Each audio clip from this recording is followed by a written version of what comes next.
ప్రకాశం జిల్లా కంబం మండలం కంబం గ్రామంలోని కృష్ణవేణి టాలెంట్ స్కూల్ వారు కలకత్తాలో జరిగిన డాక్టర్ విద్యార్థిని కిరాతకంగా చంపిన హంతకులకు శిక్ష పడాలని నినాదాలు చేసుకుంటూ కంబం గ్రామంలో ర్యాలీ మరియు మానవహారం నిర్వహించారు.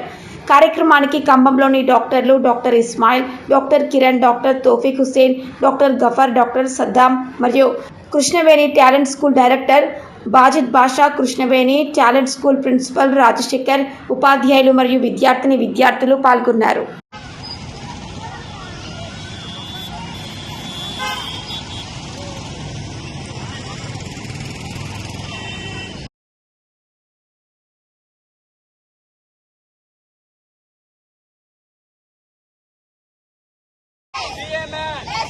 Be a man.